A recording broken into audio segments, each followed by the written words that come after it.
Selamat datang di Tan Hari Channel. Channel tentang novel-novel yang sedang viral saat ini. Mohon bisa di-like dan subscribe ya. Terima kasih. Tianqi berkata kepada pria berbaju hijau. Pria berbaju hijau itu memiliki wajah yang sangat muram. Jika dia bisa mengalahkan Tianqi, dia pasti akan membunuh orang ini. Sayangnya, dia bukan tandingan Tianqi sekarang. Dia menyesal datang. Akan lebih baik jika dia tidak datang dari awal. Sekarang dia ingin melarikan diri, tetapi dia tidak punya kesempatan, karena napas Tianqi telah menguncinya sejak lama, untuk mencegahnya melarikan diri. Selama dia berani memiliki ide saat ini, Tianqi pasti akan menyerang tanpa ragu-ragu. Orang ini berdarah dan kejam. Tetapi jika dia terus berjalan, patung prajurit itu tiba-tiba menyerang, dan dia merasa tidak tahan. Tepat ketika dia dalam kesulitan, Chen Ping berkata dengan keras, "Kamu pikir kamu lebih tampan dariku, lalu datanglah." Kedua patung ini tidak akan menyerang pria tampan. "Apa yang kamu tunggu?" Tianqi bertanya kepada pria berbaju hijau dengan dingin. "Tuan muda Tianqi, tidak bisakah kau melepaskan orang lain? Aku sudah mencobanya sekali, dan aku terluka parah."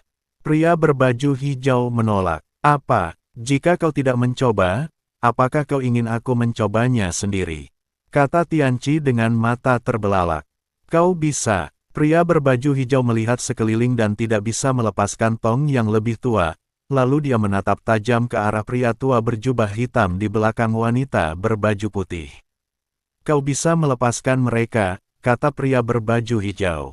"Apa, kau takut pada paviliun Tianyuan? Tetapi apakah kau tidak takut pada istana Surakami?" Wanita berbaju putih itu memiliki niat membunuh di matanya.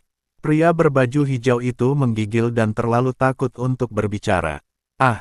Pria berbaju hijau itu mendesah, wajahnya pucat, tetapi dalam menghadapi paksaan, dia hanya bisa menggigit peluru dan berjalan menuju platform batu lagi.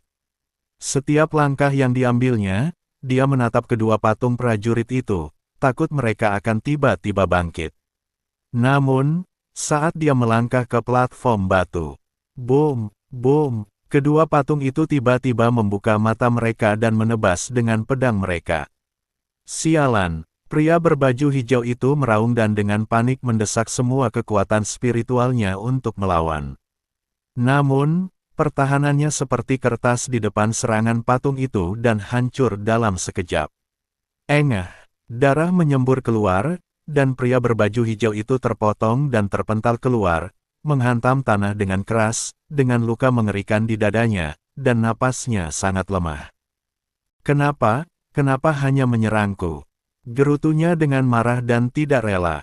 Semua orang saling memandang, semuanya bingung. Kenapa patung itu hanya menyerang pria berbaju hijau, tetapi tidak Chen Ping?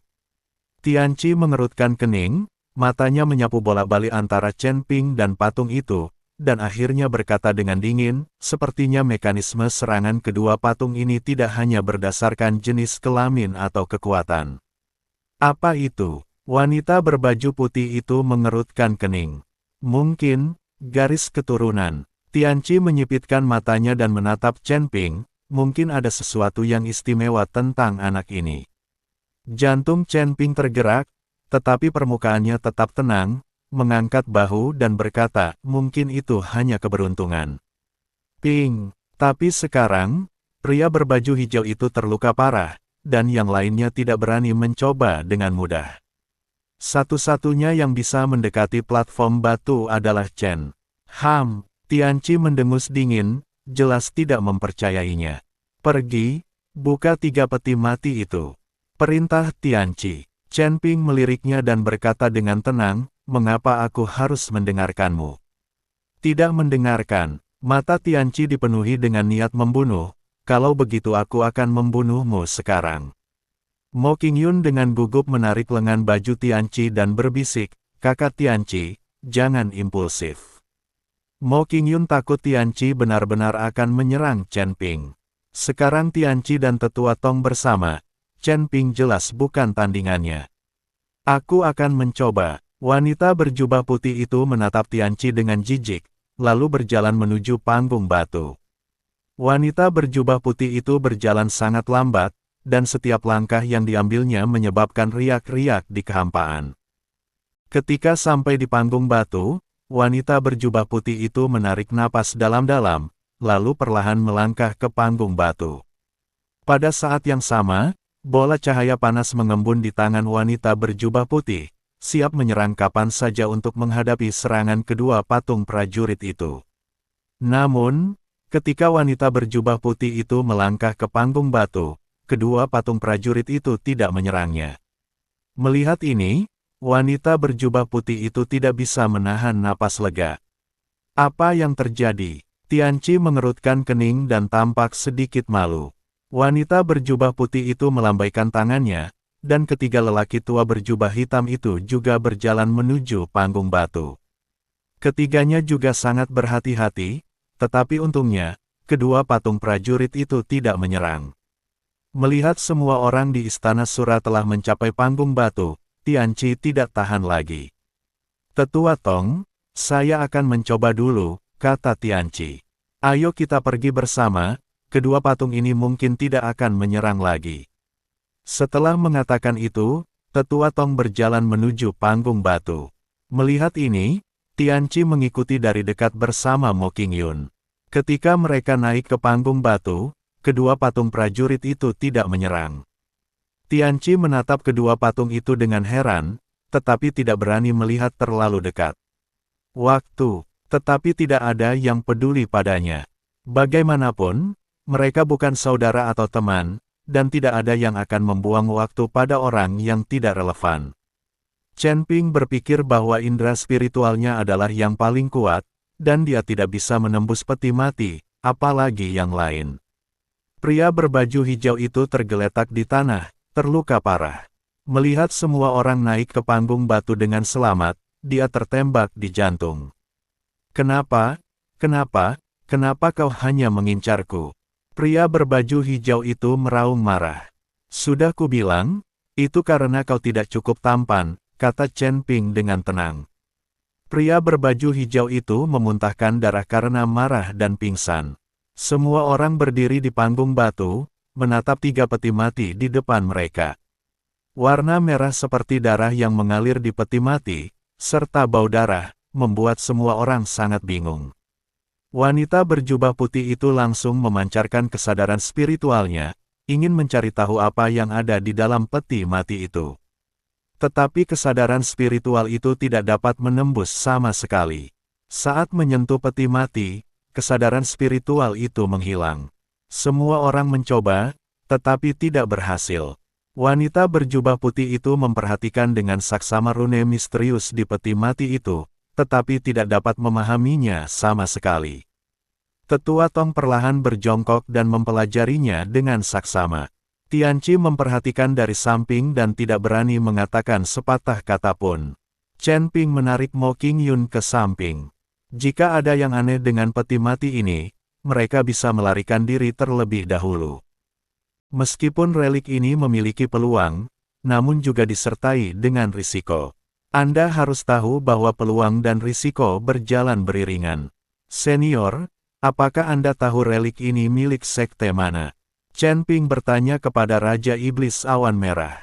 "Saya tidak tahu. Bagaimana saya bisa tahu tentang relik surga kedua ini? Jangan lupa bahwa saya berasal dari surga ke-9. Raja Iblis Awan Merah menggelengkan kepalanya dan berkata, "Anda tidak lahir di surga ke-9. Apa salahnya bertanya?" Chen Ping memutar matanya. "Sial, saya lahir di surga ke-9. Raja Iblis Awan Merah meraung. Chen Ping tidak bisa berkata-kata. Orang ini sangat beruntung. Dia lahir di Roma, menonton. Pada saat ini, Penatua Tong masih belajar dengan saksama. Bahkan beberapa orang di Istana Sura menahan napas. Mereka juga tahu bahwa di antara orang-orang ini, hanya Penatua Tong yang tahu seni formasi. Rune pada peti mati itu seharusnya adalah rune formasi. Tetua Tong menggunakan metode membuka pintu batu lagi, bermaksud untuk membuka 3 peti mati. Melihat ini, Chen Ping menarik Mo Qingyun tepat di bawah platform batu. Jika tabu formasi dilanggar, dan seekor zonzi besar melompat keluar, itu akan merepotkan. Tepat ketika Chen Ping dan Mo Qingyun baru saja mencapai dasar panggung batu, rune pada peti mati tiba-tiba meledak dengan kekuatan yang mengerikan. Semua orang tidak bereaksi dan terhempas oleh kekuatan ini. Untungnya, Chen Ping memiliki pandangan ke depan dan membawa Mo Qingyun ke dasar panggung batu, jadi kekuatan ini tidak membahayakan kedua orang itu. Namun yang lainnya sangat menderita. Semua orang pucat dan darah mengalir dari sudut mulut mereka. Terutama Penatua Tong, yang wajahnya sangat jelek dan dadanya cekung. Tianqi melihat Penatua Tong seperti ini, dan dia telah lama kehilangan tampilan arogannya, digantikan oleh tampilan yang serius. Dia merasa bahwa mungkin tidak mudah untuk mendapatkan harta dari relik ini. Dan pada saat ini, seluruh kehampaan di sekitarnya diselimuti oleh suasana yang tertekan dan menakutkan. Chen Ping melihat ke panggung batu, dan ketiga peti mati itu masih ditempatkan dengan baik, tanpa tanda-tanda akan terbuka. Namun, dari mana datangnya kekuatan mengerikan tadi? Chen Ping terus menarik Mo Qingyun kembali, karena dia juga menyadari bahwa ketiga peti mati ini terlalu aneh dan menakutkan. Tiba-tiba, suara tajam terdengar, dan peti mati di tengah perlahan terbuka dengan sendirinya. Melihat pemandangan ini, semua orang menjadi gugup, dan mereka waspada dan siap. Chen Ping menarik Mo Qingyun ke belakangnya, memegang pedang pembunuh naga, menatap peti mati yang terbuka. Tianqi sangat marah ketika dia melihat Mo Qingyun mengikuti Chen Ping lagi, dan mereka tampak sangat akrab. Tetapi saat ini, dia tidak bisa pergi ke Chen Ping. Bagaimanapun, ketika mereka dalam bahaya, semua orang harus bekerja sama. Chen Ping menoleh dan melirik ke arah gerbang batu, berbisik, jika terjadi sesuatu yang salah, segera lari, jangan. Ya, Mo Qingyun mengangguk. Dia selalu mendengarkan Chen Ping, selama Chen Ping berlari, dia pasti akan berlari bersamanya. Boom! Tutup peti mati di tengah perlahan terbuka, dan napas kuno dan luas langsung memenuhi seluruh reruntuhan. Kemudian, sosok ilusi muncul dari peti mati dan melayang di udara. Itu adalah seorang lelaki tua berambut putih yang mengenakan jubah sederhana, matanya sedalam langit berbintang, seolah-olah dia bisa melihat menembus segalanya. Akhirnya, seseorang ada di sini. Orang tua itu berbicara perlahan, suaranya berubah-ubah dan agung. Semua orang menatap lelaki tua itu dengan mata terbuka lebar, mata mereka penuh dengan keserakahan. Senior, saya Tianqi dari Paviliun Tianyuan, saya menyapa Anda. Tianqi segera melangkah maju dan memberi hormat dengan hormat. Bai Suang dari Istana Sura, saya menyapa Anda. Wanita berjubah putih itu juga berbicara dengan cepat. Paviliun Tianyuan, Istana Sura. Orang tua itu menggelengkan kepalanya, saya tidak tahu, saya belum pernah mendengarnya. Saya tidak tahu Anda dari sekte mana. Chen Ping melangkah maju dan bertanya. Sekte gantian, kata lelaki tua itu perlahan. Sekte gantian, semua orang tercengang. Sekte macam apa ini? Apa nama yang mengagumkan itu? Tetapi semua orang belum pernah mendengar tentang sekte ini, juga tidak ada yang menyebutkannya. Melihat ini, lelaki tua itu tersenyum dan berkata, sekte kami didirikan puluhan ribu tahun yang lalu. Sudah puluhan ribu tahun sejak sekte ini runtuh hingga saat ini.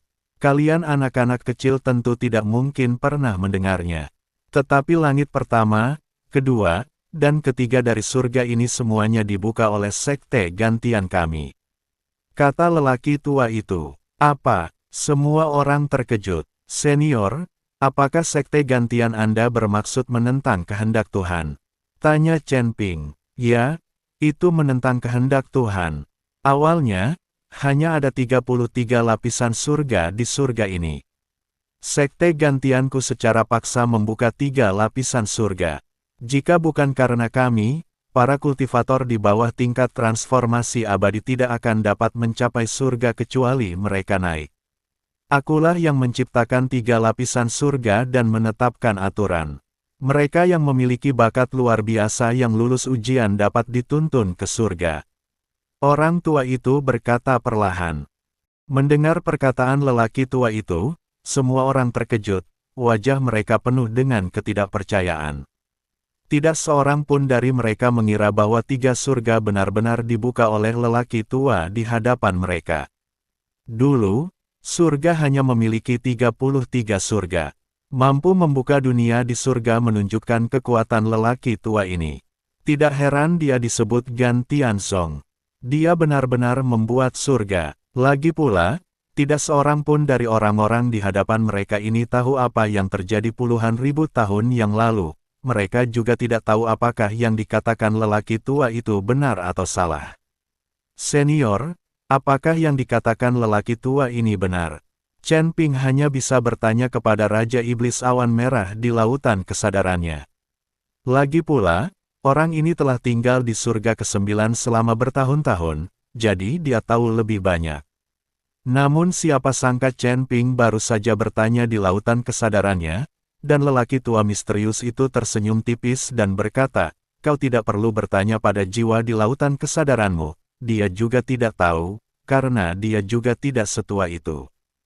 Chen Ping tercengang. Dia tidak menyangka bahwa dia sedang berbicara dengan Raja Iblis Awan Merah di lautan kesadarannya, dan lelaki tua misterius di depannya benar-benar mengetahuinya. Ini terlalu ajaib dan terlalu menakjubkan. Puluhan ribu tahun benar-benar terlalu lama. Sekte gantianmu mampu membuka dunia di surga, jadi mengapa akhirnya musnah? Mo Qingyun bertanya pada lelaki tua misterius itu. Sekte gantian telah menjadi relik, yang membuktikan bahwa sekte gantian telah hancur sejak lama. Hanya sekte yang hancur yang dapat menjadi relik. Chen Ping terkejut saat mendengarnya, dan buru-buru menarik Mo Qingyun, lalu berkata kepada seorang lelaki tua, "Senior, gadis itu bodoh, jangan ganggu dia." Pikirkan. Chen Ping bahkan tidak berani memikirkan betapa mengerikannya pria yang mampu membuka dunia di surga dan telah ada selama puluhan ribu tahun itu. Bahkan jika lelaki tua misterius ini hanya tubuh roh sekarang, dia tidak dapat menghadapinya jika dia memiliki sedikit kekuatan yang tersisa. Hahaha, aku sudah mati selama bertahun-tahun, aku sudah melupakannya. Lelaki tua misterius itu tertawa, ada gunung di luar gunung, dan orang di luar orang. Bahkan jika sekte gantianku dapat membuka 3 surga di surga, lalu kenapa? Bahkan seluruh surga ini dibuka oleh dewa tertinggi, apa sekte gantianku? Siklus surga, semuanya akan layu, tidak ada yang benar-benar abadi, hanya siklus surga yang dapat membuat seluruh alam semesta berkembang dengan mantap. Kehancuran sekte gantianku sudah ditakdirkan oleh surga. Apa yang bisa kulakukan untuk mengendalikan surga? Setelah mendengar perkataan lelaki tua misterius itu, wajah semua orang menjadi sangat jelek. Terutama Tianqi, yang selalu menganggap dirinya jenius, sombong, dan memandang rendah semua orang. Namun setelah mendengarkan perkataan lelaki tua misterius itu, rasa frustrasi yang mendalam muncul. Mereka masih berusaha mati-matian untuk menerobos 3 surga dan menjadi makhluk abadi yang dihormati oleh orang lain. Mereka tidak tahu bahwa seluruh surga telah dibuka oleh dewa tertinggi. Mereka sekarang berusaha mati-matian untuk bertahan hidup. Bahkan tidak ada setitik debu pun. Senior, kami tidak bermaksud menyinggungmu. Kami di sini hanya untuk menjelajahi reruntuhan dan mencari peluang. Sekarang setelah kami bertemu denganmu, kami beruntung. Aku ingin tahu apakah kamu bisa mengajariku dan membantuku meningkatkan kekuatanku. Tianqi menyingkirkan tatapan arogannya dan bertanya kepada lelaki tua misterius itu dengan sopan seperti seorang murid yang tekun belajar. Hahaha, tentu saja, yang datang adalah takdir. Aku sangat senang bahwa seseorang dapat mewarisi jubah sekte gantianku. Lelaki tua misterius itu tertawa. Tolong ajari aku, senior. Tianqi berlutut di depan lelaki tua misterius itu. Pria tua misterius itu melambaikan tangannya dengan ringan, dan kilatan cahaya menyambar. Tianqi dan lelaki tua misterius itu menghilang. Hanya ada Chen Ping dan teman-temannya di tempat kejadian. Kedua orang ini tampaknya telah menghilang begitu saja. Tianqi, Tianqi. Tetua Tong dari Paviliun Tianyuan menjadi pucat karena ketakutan ketika dia melihat ini. Dia berteriak keras, tetapi tidak ada jawaban sama sekali.